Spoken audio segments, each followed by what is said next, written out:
Today I'm going to deliberately run out of fuel on my Suzuki V-Strom 800DE to see how many miles you can get out of a tank, how far it'll go after the fuel light turns on, and what happens to a motorbike when it runs out of fuel.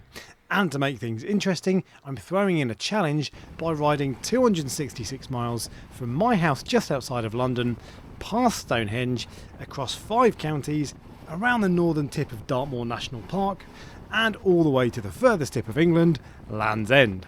And based on the size of the fuel tank and my fuel consumption before the journey, I have a theoretical range of 264 miles versus the 266 mile journey, so if there's one thing that's for sure, this is going to be close.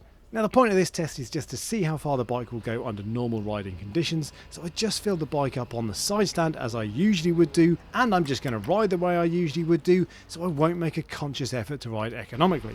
And because I'm going to completely run the tank dry, I took a 1 litre fuel flask with me, which I managed to overfill, spilling petrol everywhere. But I wiped the flask down, popped it in its harness, and then set off with Google Maps showing a distance of 267 miles to Land's End with a travel time of around 5.5 hours. Now because this will be a long journey, I'll tell you my thoughts on the bike after 6 months and 3,000 miles as we go. And of course I'll tell you how I get on comfort wise after a 260 mile day and a 500 mile round trip. With that in mind then, I'm going to start by telling you what makes the V-Strom such a great bike for covering distance. I'm 6'1" and I find the seating position more or less perfect. My legs have a really gentle bend in them and my back is more or less bolt upright with a nice gentle reach to the bars.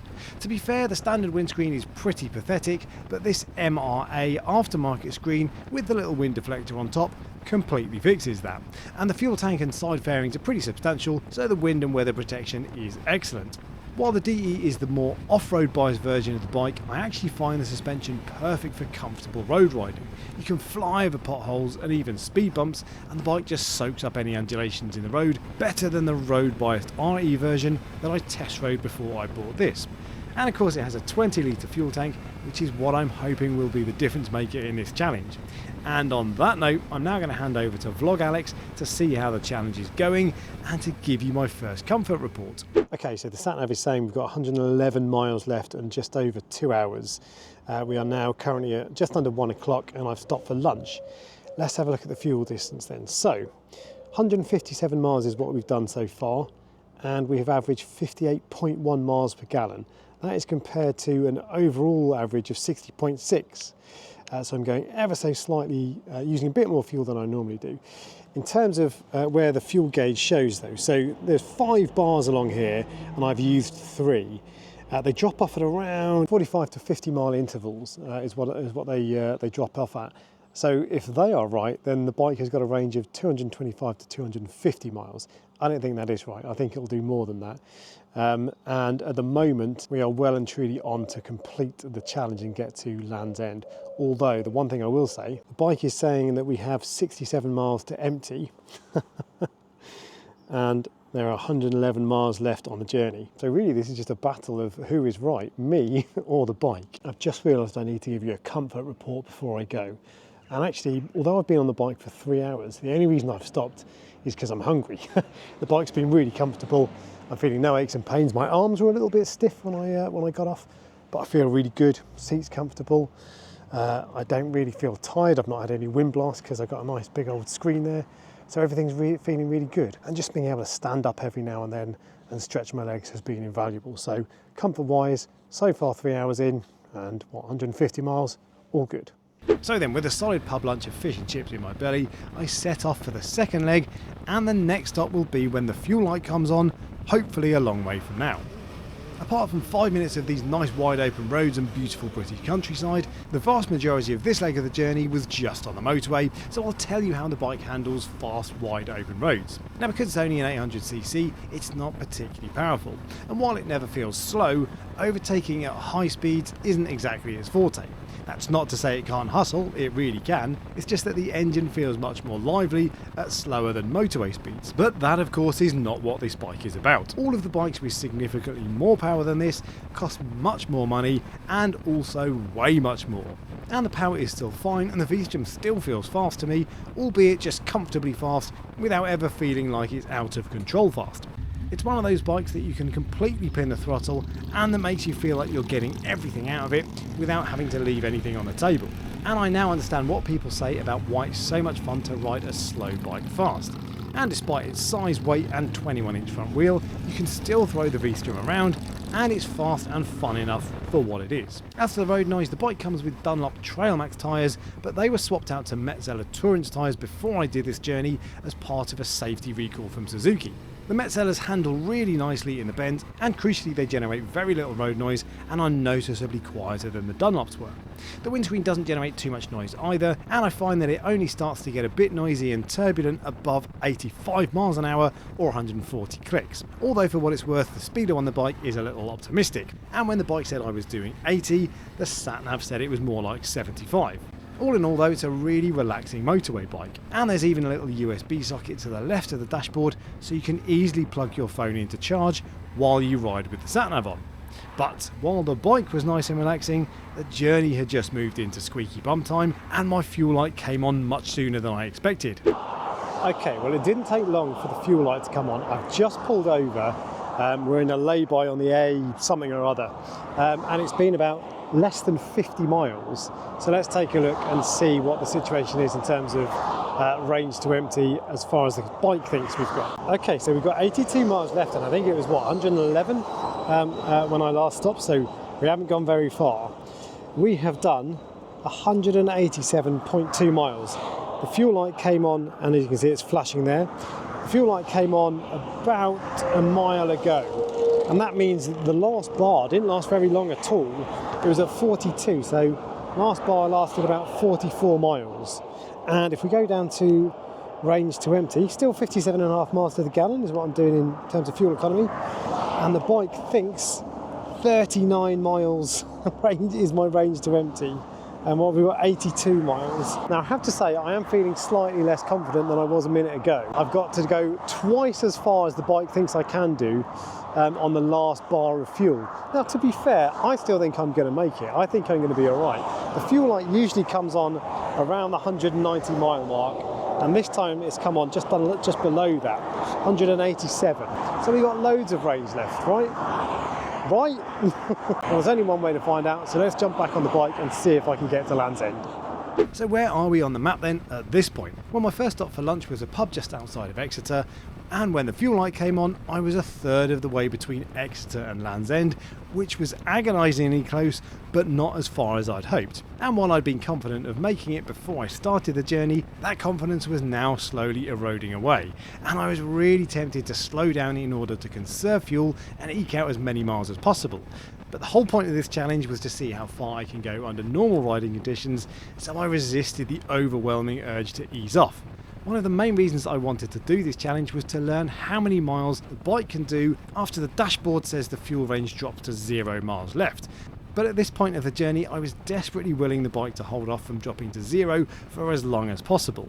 After my last stop, I had 82 miles to go, so I needed to get as far as possible from my last stop before the fuel light came on. So on that note then, let's go back to Vlog Alex to see how that went. Okay, we are now at the final sit rep and we are officially into squeaky bum time. The range to empty is showing as 0. That flipped to 0 just over half a mile ago, 0.7 miles ago, and we still have 35 miles left to cover. So that means I've got to do 35 miles when the bike thinks I have 0 miles left. Now that's always going to be conservative. It's always going to kick in early and tell you you're going to run out so you can go and get fuel. But 35 miles is starting to feel like an awfully long time. I still think I'm going to do this, but it's funny the difference that makes, that fuel light makes to your confidence and everything. Suddenly I've just got a little bit nervous, but this is great. I think I'm going to do it. And I'm excited to see if I can get there. So I'm going to jump back on the bike, and I'll see you when I get to Land's End. Now a quick map update shows you just how close I was getting, and that last stop was a few miles north of a place called Truro, which was just 35 miles short of my final destination. And after what felt like an eternity, I finally got off the motorway and found myself on slow roads around town, which meant there was light at the end of the tunnel. That also meant I was doing slower speeds, which should be more economical, and I kept seeing signs for Land's End, so I knew I was getting close. And I started to get some real nervous energy when I saw this sign that said I had just 10 miles to go. Now I'll be honest with you, and at this point I'd abandoned my plan to ride normally the whole way, and I was being as smooth and gentle as I could with the throttle, and I was trying to avoid any unnecessary braking that would sap my momentum. And I eventually got past Penzance, which was the last town before Land's End, and that meant I'd completed 99% of the journey, so I just had one last push through a few villages before I finished the job. So now I'm going to hand back over to Vlog Alex to reveal the final result and tell you if I made it to Land's End. Okay, I have just run out of fuel, and sadly, as you can see, I am not at Land's End. I didn't quite make it, so the bike started coughing about 3 miles ago, and then I lost power just a few seconds ago and decided to pull over, so I haven't quite made it. Let's do the final sit rep though and see how far I did get. Okay, so we made it a grand total of 261 miles. I can't remember what distance I was at when the fuel light went to 0. I think that was about 20-30 miles ago, so you don't get that far, but I'll put it on the screen. Fuel economy, 57.6 is what I averaged, 57.5 miles to the gallon over the whole tank of fuel, and that compares to 60.5, which is my overall 2,500 mile fuel consumption. 261 miles, and I've got 9 miles left, so I'm going to go and complete the journey. I'm going to go and fill up, and then I'll do a comfort report and tell you how I've got on the day in terms of comfort, because I've been on the bike for over 5 hours now. So I'm going to go and get myself sorted out, and then I'll come back to you. So this is the point I managed to get to on a single tank of fuel, all the way from my house just west of London to a small road called Castle Horneck Road, 9 miles short of Land's End. The engine started to cough about 3 miles before I completely ran out, and I started to get brief moments when I had no power on the throttle at all as the fuel pump gasped at the last few remaining drops. Now the bike died literally seconds before I pulled in, and here's what happened right at the end.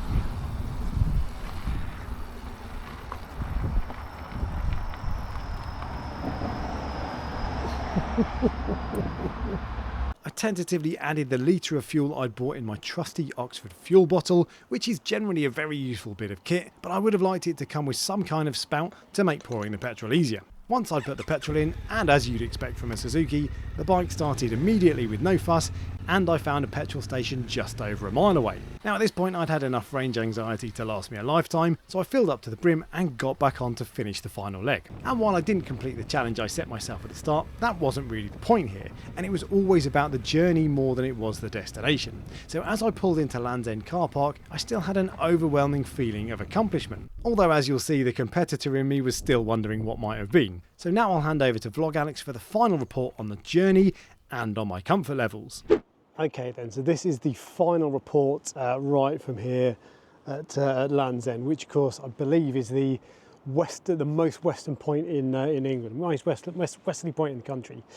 So 261 miles, something like that I made in the end. When I filled up actually, I got 18 litres into the tank, not the 20 litres that it says. So maybe I needed to stand it up straight to get the full 20 litres in. I think it was pretty much brimmed when I filled it up at the start of the day, so I don't think I could have got much more in, maybe a little bit more, but it was interesting that my fuel economy was about 4 or 5 miles per gallon down on what it normally is. So actually if I'd have ridden the way I normally do, I would have made it here. I would have made it that extra 10 miles. Not that I'm bitter about losing. But ultimately, all in all though, I still think that was pretty good going. To get 260 miles out of that bike is good going, and I think realistically that's going to be enough for all of the kind of journeys I want to do. Comfort wise then, how did I get on? I found it really good. So I've been on the bike for just over 5 hours today, about 5.5 hours, something like that today, and I don't really feel any aches and pains. My shoulder blades, where my shoulder blades meet, feel a little bit uncomfortable because your arms are quite wide, because the handlebars are so wide. My arms felt a little bit uncomfortable after, I don't know, a couple of hours on the bike. Kind of my elbows weirdly felt a bit achy. But then as soon as you get off, they feel absolutely fine.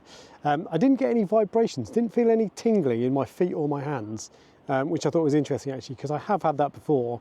And this time after 5 hours, didn't feel any vibes from the bike.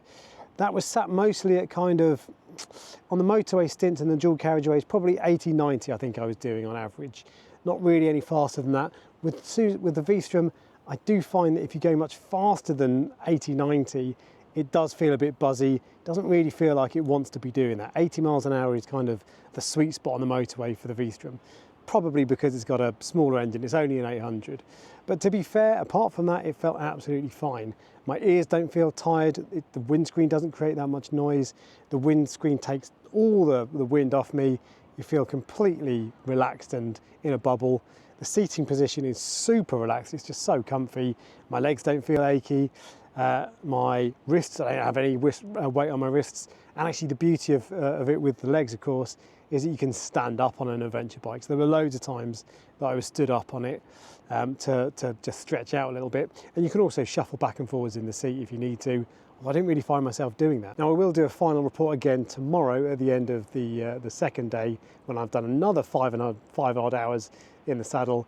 But what I've learned from this is that for days like this, I would happily do this. If I went away for a week and I had to do 300 miles a day, no problem, that bike will do it just fine. Okay, well that's enough of the final report for me. So now I'm going to head back to my hotel and we'll pick up again tomorrow. With the challenge in the bag then, I stayed at Land's End for another half an hour or an hour just to have a bit of a mooch around and soak up the atmosphere before heading off. I'd managed to find an Airbnb just outside of St Ives which had a garage to lock the bike up safely overnight and which was only a few miles away from Land's End. Unfortunately this is about the only footage I have of the place, but I'll leave a link in the description if you're interested, and if you do stay here I'd highly recommend Portminster Beach Cafe for your evening meal. But for some reason, like an amateur, I decided to take a photo of an empty starter plate rather than the actual main course. I rested up for the evening and then got up bright and early to get back home. Now I'll hand back over to Vlog Alex to do a final 2-day 500 mile comfort report in a moment, but first off let's round off the challenge with the final fuel stats. I got a total of 261 miles out of a single tank of fuel. The fuel light came on at 186 miles, which means I got 75 miles between the fuel light coming on and the bike running dry. And finally, I'd done about 232 miles when the bike said I had 0 miles left, which means I managed to ride a further 29 miles after the bike said I had 0 miles left. So now I know that when the bike says I have 0 miles left, I have a maximum of 29 miles to get to a petrol station. And of course the bike recorded my fuel economy for the journey, which it said was 57.6 miles per gallon, which was slightly down on the 60.6 miles per gallon I'd been getting over the previous 2,500 miles. Although as you'll see in a moment, I got even worse fuel economy on the way back after some more enthusiastic riding. But all in all, 261 miles is really good going out of a single tank for a bike like this, and ultimately I bought it for long distance comfort. So now I'll hand back over to Vlog Alex for the final report after 10 hours and 500 miles in the saddle over 2 days of riding. Okay, I'm just round the corner from my home, so I've just stopped to do the final sit rep, and I'll tell you the final score in terms of comfort as well in just a sec. The final journey home was a little bit quicker, so the fuel light came on at about 170 miles, and I averaged 53.5 miles to the gallon, which is what, something like 5 miles to the gallon down on the journey on the way up. But overall then, how am I feeling? I feel really fresh, I feel really, really good. You would not know that I've just been on the bike for 5 hours today. I stopped once on the way back, just to fill up with fuel, that's it. No other stops, felt really good. And comparing this, so I actually bought this bike to do tours like this, basically tours, and I swapped it for my last bike was a Suzuki Gixxer GT 1000, the sports tourer. There's no way I would have done this journey over the last 2 days on the GT. It was just really uncomfortable for me personally anyway. And this has been absolutely fantastic. I'd go on, if you told me I had to do the same again for the next 2 days, I'd be quite happy to do it. It's brilliant. It's not even scratching the surface of what this bike can do, doing 6-7 hour days twice in a row. I also recently did the same range to empty test on my Yamaha MT-10 SP. Obviously completely different bike, but on that bike, on the way there, which was about 180 miles, the first 4 hours I felt totally fine, I felt really fresh. On the way back, which was about 3 hours, was really tiring and I needed a few stops, whereas this, it's just eating it for breakfast. It's been so easy. I've also had a great time these last 2 days. It's been really good fun. Seen some absolutely beautiful scenery. It's been lovely getting out in places of the country that I don't usually go to. England's a beautiful country, there's some fantastic scenery around, and I've really enjoyed it. I've also enjoyed just being on the motorbike for so long. 10 hours just travelling doesn't sound like much fun, but on a bike it's just different. So I've really enjoyed this, and I'll be doing more again, and hopefully getting over to Europe next time. Now, if you enjoyed this video, then make sure you like and subscribe. If you've got any questions for me, pop them downstairs below. And until next time, ride safe.